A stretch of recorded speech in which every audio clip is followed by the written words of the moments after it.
যারা বাংলাদেশ থেকে জাপানে আসার চিন্তা ভাবনা করতেছেন কিন্তু বুঝতেছেন না আপনার কোন সেক্টরে আসাটা প্রয়োজন। একবার চিন্তা করতেছেন আপনি কেন কনস্ট্রাকশনে আসবেন, একবার চিন্তা করতেছেন কেয়ার গিভারে আসবেন, একবার চিন্তা করতেছেন যে অন্য সেক্টরে যাব বা এগ্রিকালচার আছে, অটোমোবাইল আছে, এগুলো চিন্তা করতেছেন। যে অনেকেই আছে বাংলাদেশ থেকে অটোমোবাইল ফিলিপিন যায় পরীক্ষা দিয়ে তারপরে আসে, আগে এখানে জাপানে আসে। আসলে আমি এমন একটা টিপস আপনাদের দেখাই দেবো যে টিপসটা আপনি জানলে 100-র মধ্যে 99% আপনার জাপানে আসা একদম ইজি হয়ে যাব। এটা কি টিপস ভাই? আপনারা তো বাংলাদেশে থাকেন, আসলে টিপসগুলো জানেন না। এই টিপস আপনাদের পৃথিবীর মধ্যে কেউ শিখাবে না, এবং বাংলাদেশের যত টিচার আছে তারা এগুলো জানেই না। তো আজকে আমি জাপানে 8 বছরের অভিজ্ঞতা নিয়ে আপনাদের এমন একটা ট্রিক্স শেখাবো, জাপানে যে আসবেন 100-র ভিতরে 99% আপনার ভুলগুলা, এবং এই ট্রিক্সটা জানলে সমস্ত ভুলগুলো একদম ক্লিয়ার হয়ে যাবে। আপনি মনে করবেন আরে ভাই তো ঠিকই বলছে, এইটা তো আগে ভাবি নাই। তো আজকে আপনাদেরকে এমন একটা ট্রিক্স দেখাবো যেই ট্রিক্সের কারণে আপনি জাপানে আসার জন্য 90% আপনি রেডি হয়ে যাবেন। তো আপনি রেডি হয়ে বসেন, ভিডিওটা সুন্দর করে দেখেন। আরেকটি কথা বলবো, যারা ভুল ধারণা নিয়ে আসেন যে বাংলাদেশ থেকে আমি যদি জাপানে আসি, SSW বা স্কিল ওয়ার্কারে যদি আসি, সেক্ষেত্রে 5 বছর পরে আমাকে জাপান থেকে খেদাই দিবে বাংলাদেশে, এই ভুল ধারণাটা অনেকেই নিয়ে বসে আছেন। আজকে এই ভুল ধারণাটাও আমি সুন্দর করে বিস্তারিত বলবো এবং ভুলটা ভাঙিয়ে দিব, যেন আপনার কাছে একবার স্পষ্ট হয়ে যায় যে জাপানে আসার পরে আপনার কি পদক্ষেপ নেওয়া লাগবে। তো চলুন শুরু করি। আপনাকে প্রথমেই আমি জানাতে চাই যে জাপানে 5 বছর, জাপানে যে স্কিল ওয়ার্কার আসবেন এখানে 5 বছর পরে আপনি মনে করতেছেন যে দেশে পাঠিয়ে দিবে। আসলে বিষয়টা এমন না। কারণ জাপানে আপনি আসবেন, 5 বছরে আপনি 50-60 থেকে 1 কোটি টাকার কামাই করবেন। স্কিল ওয়ার্কারে আসলে সর্বনিম্ন আপনি 50 থেকে 1 কোটি টাকা আপনি 5 বছরে ইনকাম করবেন জাপানে যদি আসেন। জানেনই স্কিল ওয়ার্কারের খুব ডিপেন্ডেবল একটা বিষয়, যে জাপানে প্রত্যেকটা কোম্পানি 100-র মধ্যে 97%ই স্কিল ওয়ার্কার চাই। স্কিল ওয়ার্কারের এত ডিমান্ড জাপানে। আপনি যদি একবার স্কিল ওয়ার্কারে আসতে পারেন জাপানে, আপনি মনে করেন পরবর্তী ভবিষ্যৎ আপনার পিছনে ফিরে আর তাকাতেই হবে না। আপনি যতটুকু সম্ভব বাংলাদেশ থেকে স্কিল ওয়ার্কারে আসার চেষ্টা করবেন, কারণ স্কিল ওয়ার্কার এমন একটা দক্ষ কর্মী যে কিনা জাপানে আসলে ওয়ার্ক ভিসা কন, স্টুডেন্ট পড়ালেখা শেষ করে যে কাজে ঢুকে তাদেরকে কন, এবং TITB ভিসা কন, যত ভিসা আছে মোটামুটি এই স্কিল ওয়ার্কারের বেতনটা সব থেকে বেশি। আপনারা স্কিল ওয়ার্কারে যদি না আসেন জীবনে ভুল করবেন ভাই। অন্য ভিসাতে আসার চিন্তা ভাবনা একটু কম করেন, কারণ অন্য ভিসাতে অনেক প্যারা আছে। আমি বিভিন্ন ধরনের ভিডিওতে সুন্দর করে বুঝিয়ে বলছি, আপনারা কিন্তু এগুলো দেখেন। যদি না দেখেন তাহলে বুঝতে পারবেন না ডিফারেন্সটা কত পার্থক্য, রাত দিন তফাৎ। স্কিল ওয়ার্কারে আসেন। তো এখন 5 বছর যে আপনি SSW বা স্কিল ওয়ার্কারে আসবেন জাপানে, এই 5 বছরে কি আপনাকে দেশে পাঠিয়ে দিবে নাকি আপনাকে এখানেই থাকতে হবে? এই বিষয় নিয়ে এখন সোজা একদম আলোচনায় চলে যাব। প্রথমে আপনি SSW বা স্কিল ওয়ার্কারে 5 বছরে আপনি জাপানে থাকার জন্য একটা ভিসা পাবেন। প্রতি বছরে 1 বছর করে রিনিউ করা লাগবে তোকতে ইচিগো ভিসা। তো আপনি যে কোম্পানিতে আসবেন সেই কোম্পানি অটোমেটিক আপনাকে রিনিউ করে নেবে 5 বছর, মানে 5 বার ভিসা পাবেন। এখন একটা কোম্পানি যদি আপনাকে 5 বার রাখে, 5টা বছর রাখে, তাহলে কিন্তু আপনাকে ওই কোম্পানিতে কাজ শিখে ফেলবেন, ওই কোম্পানিতে ভালো একটা সম্পর্ক গড়ে তুলবেন। তখন আপনার ওই কোম্পানি কিন্তু আপনাকে দিয়ে কাজ করাবে, ওরা কিন্তু ঠিক করে ফেলা, কারণ আপনি তো ওই কোম্পানির সমস্ত কাজ বুঝে ফেলাইছেন, কিভাবে কি করা লাগবো, এবং তাদের সাথে সম্পর্ক করছেন। সেক্ষেত্রে আপনি SSW2 যে আছে, এই SSW2 পরীক্ষাটা আপনি কিভাবে পাস করবেন, এবং এই SSW পরীক্ষাটা কি, এবং এই SSW পরীক্ষাটা পাস করলে কেন আপনাকে জাপানে সারা জীবন থাকা যাবে। মানে আপনি SSW2 পাস করলে সারা জীবন জাপানে থাকতে পারবেন, কোনো আর পরীক্ষা নাই। এখন এটা কিভাবে কি করা লাগবে আপনারা যদি না বুঝেন আমি বুঝিয়ে দিচ্ছি। প্রথমে বলি, আপনারা যে 5 বছরের যে ভিসাটা পাবেন, 1 বছর করে রিনিউ করবে, যেটা স্কিল ওয়ার্কার SSW1 যে ক্যাটাগরিতে আপনি আসবেন সেই ক্যাটাগরির উপরে কাজ করবেন। এখন আপনারা চিন্তা করতেছেন 5 বছর জাপানে থাকবো তারপর আমাকে ব্যাক যেতে হবে, আসলে না। যারা যারা এই ভুল ধারণাটা নিয়ে আসেন আপনারা বুঝেন আগে জিনিসটা। আপনারা আসলেন 5 বছরের জন্য, সেক্ষেত্রে আপনি 5 বছর যে থাকলেন এর মধ্যে আপনি কি 3 বছর পরে আপনি SSW2 এর জন্য পরীক্ষা দিতে পারবেন এবং 2 বছর সময় থাকবে আপনি SSW2 পরীক্ষা দিতে। মানে এর মধ্যে আপনি পাস যদি করতে পারেন 100 মধ্যে 75% পাইলে পাস। পরীক্ষাটা কঠিন কিন্তু পড়লে সম্ভব। অনেকেই সব মানুষই পাস করতেছে, আপনি পারবেন না? পারবেন। তো সেক্ষেত্রে টেনশনের কোনো কারণ নাই।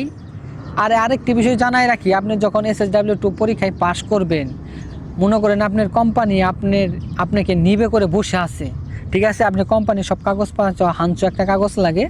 তো যেহেতু আপনি বড় একটা দায়িত্বে যাবেন SSW2 পাস করলে, সেক্ষেত্রে কোম্পানি সব ম্যানেজ করে দেবে, আপনার টেনশন নাই। তার পরবর্তীতে আপনি সারা জীবন জাপানে থাকলেও আপনার আর কোনো পরীক্ষা নাই। প্রথমে 3 বছরের ভিসা পাবেন SSW2 এ, তারপরে 5 বছরের, তারপরে মনে করেন পিআরের জন্য আবেদন করতে পারবেন। এখন বিষয়টা হলো আপনি SSW2 মানে SSW1 আসলে আপনাকে দেশে আর ব্যাক যাইতে হবে না, এটা নিশ্চিত থাকেন। এইখানেই আপনি সারা জীবন থাকতে পারবেন যদি SSW2 পাস করতে পারেন। বা সোজা, মোটামুটি সোজা আছে, কেমনে করে পাস করবেন কি করবেন সব আমি সুমন আছি, জাপানে 8 বছরের অভিজ্ঞতা নিয়ে সমস্ত কিছু আপনাদেরকে বুঝিয়ে দিব কেমনে কি করা লাগবে। আর আপনারা আসলে এখানে জাপানে যখন 5 বছর থাকবেন, 3 বছর থাকবেন, তখন আমার থেকে আরও আপনারা বেশি বুঝবেন। আমি হয়তো কম বুঝি কিন্তু আপনারা আরও বেশি বুঝবেন, এটা টেনশন করেন না। আর একটা বিষয় হলো, আপনাদের যে প্রথমেই বলছি যে আপনি কোন সেক্টরে জাপানে তাড়াতাড়ি আসবেন এবং এই জাপানে আসার জন্য কোন ক্যাটাগরিটা সিলেক্ট করবেন, অনেকে এই ভুল ধারণাটা নিয়ে আসেন। আজকে এটা চোখে হাত দেখিয়ে আপনাদের শিখাই দিব একটা ট্রিক্স। এই ট্রিক্স যদি জানেন, আমি আগেই বলছি 99% জাপান আপনার জন্য কনফার্ম। চলুন আমরা দেখি কিভাবে।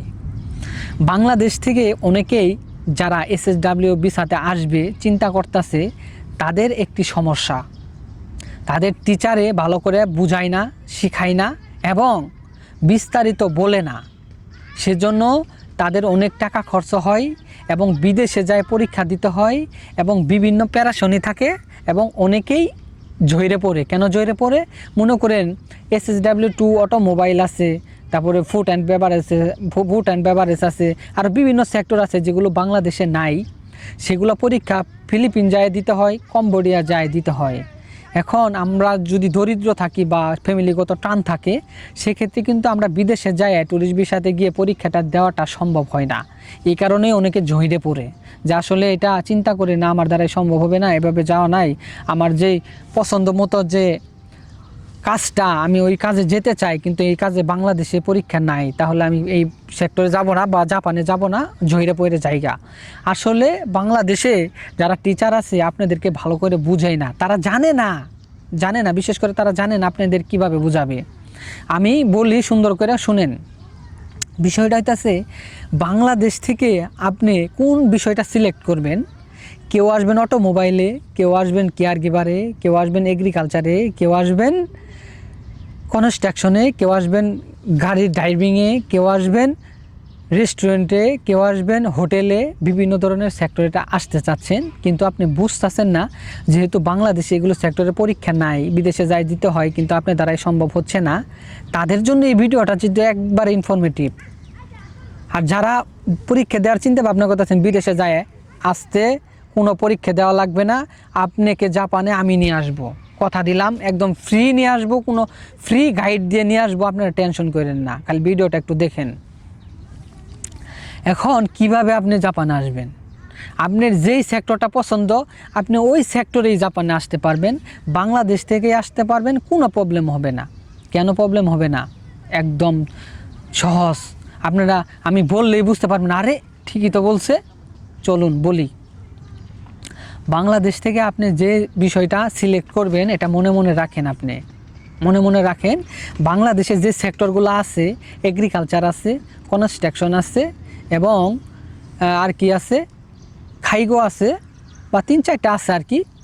তো এই সেক্টরগুলোতে আপনারা যে কোনো একটা সেক্টরে পরীক্ষা দেন, মানে যেটা আপনার কাছে সোজা এবং সহজ হয়, একদম পড়তে যেটা ইজি হয় সেটাতে পরীক্ষা দেন। সেই স্কিল টেস্টটা পাশ করেন। কেন পাশ করবেন? আপনাকে জাপানে আসতেই হবে। 2029 সালের মধ্যে জাপান এবং বাংলাদেশ সরকার এবং অন্য দেশের সরকারেরা ঘোষণা দিছে 12 লক্ষ কর্মী নিবে বিভিন্ন রাষ্ট্র থেকে। এখানে কোনো রাষ্ট্রকে নির্দিষ্ট করে নাই যে এত কর্মী নিবে, কিন্তু 12 লক্ষ কর্মী নিবে এটা বলছে। হ্যাঁ, কিন্তু 2029 সালের মধ্যে যারা যারা দক্ষ হবে তাড়াতাড়ি আসতে পারবে। 29 সালের মধ্যে জাপানে ঢুকে পড়েন, ভালো একটা লাইফ সেটেল করেন, অনেক টাকা ইনকাম করেন। কথা বুঝছেন? এখন বিস্তারিত আমি বলি কীভাবে। যে কোনো একটা সেক্টরে পাশ করেন, পাশ করে কোনোভাবে জাপান আসেন, কোনোভাবে যে কোনো মূল্যে।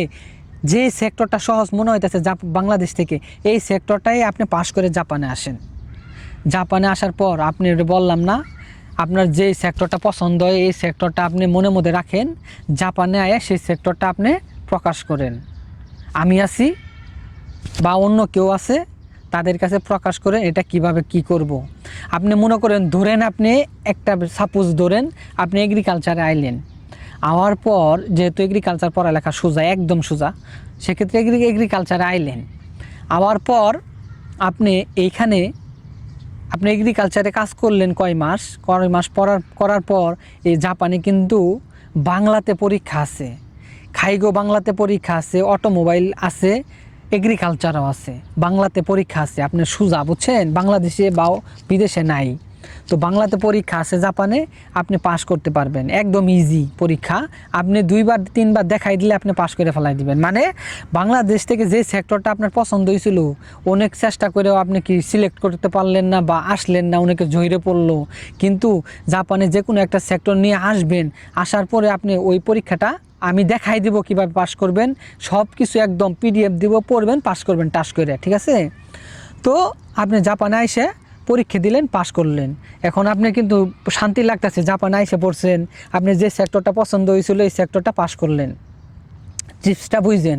পাস করলেন, দেন আপনি কোম্পানি সার্চ করবেন, আপনি কোম্পানি দেখবেন কোন কোম্পানিতে ভালো বেতন আছে, কোন কোম্পানিতে যাওয়া যায়। আপনি 3 মাস পর থেকেই, মানে তোকে ইচিগো থেকে বাংলাদেশ থেকে আসলে 3 মাস পর থেকে আপনি কোম্পানি কি চেঞ্জ করার সুযোগ আছে, আপনি চেঞ্জ করতে পারবেন। সেক্ষেত্রে আমার সাহায্য বা অন্য কারো সাহায্য নিয়ে আমরা কোম্পানি খুঁজবো, ভালো যে কোম্পানিটা হয়, জাপানে আসলে নিজে নিজে সব করা যায়। আইসা খুঁজবো যে আমার যেহেতু যে সেক্টরটা পছন্দ আছিল, আমি ওই সেক্টরে পাস করছি, ওই সেক্টর খুঁজে আমি ওই সেক্টরে ঢুকবো, ঢুকার পর ওইখানে কাজ শুরু করে দিব। এটাই হইল টিক্স। কথা বুঝছেন? বাংলাদেশ থেকে ওই ফিলিপিন, কম্বোডিয়া যায় পরীক্ষা দিয়ে অটোমোবাইল অমুক সমুক কোনো প্রয়োজন নাই, কোনো টাকা পয়সার প্রয়োজন নাই। বাংলাদেশ থেকে যেটা আছে সেই পরীক্ষায় পাশ করেন, জাপানে সহজভাবে আসেন এবং এখানে আপনি যে সেক্টরটা পছন্দ ছিল এই সেক্টরে পরীক্ষা দেন। তারপরে আমরা সবাই মিলে সুন্দর একটা জব খুঁজে আপনাকে দিন, আপনি জব করবেন এবং জীবনের আপনার যে লাইফটা আছে এটা সেটেল করবেন, ভালো বেতন পাবেন, এইখানে ভালো একটা লাইফ এনজয় করবেন। টিপসটা কেমন দিলাম? খুবই ভালো না? আমার চ্যানেলে যারা যারা সাবস্ক্রাইব করেন নাই তারা সাবস্ক্রাইব করবেন। আর আমি কিন্তু সম্পূর্ণ ফ্রি গাইড করে থাকি জাপানে আসা পর্যন্ত। যারা যারা আমার ভিডিওটা দেখেন তারা বুঝতে পারেন, এবং যারা যারা নতুন আছেন, আমি একদম জাপান পর্যন্ত ফ্রি গাইড নেই, কোনো টাকা পয়সার সম্পর্ক নাই আমার, ঠিক আছে? সবাইকে আমি নিতে চাই, জাপানে আনতে চাই, একদম ফ্রি গাইড জাপানে আসা পর্যন্ত। তো সবাইকে ওয়েলকাম টু জাপান। জাপানে এসে ইনশাল্লাহ কথা হবে। এবং যদি আমার সাথে কেউ যোগাযোগ করতে চান, আমার ইউটিউবে পোস্ট করা আছে আমার হোয়াটসঅ্যাপ নাম্বার, সেখান থেকে আমার সাথে যোগাযোগ করতে পারেন। অলরেডি 1300 উপরে আমার সাথে হোয়াটসঅ্যাপে যোগাযোগ করছে। ইনশাল্লাহ সবার সাথেই কথা বলছি। একজনও বলতে পারবেন না আপনার সাথে আমি কথা বলি নাই, কারণ আমি সবাইকে সময় দিছি, সবার কথা শুনছি, সবাইকে পরামর্শ দিছি কিভাবে কি করতে হবে। যদি আপনার কোনো কিছু জানার প্রয়োজন থাকে ইনশাল্লাহ যোগাযোগ করবেন।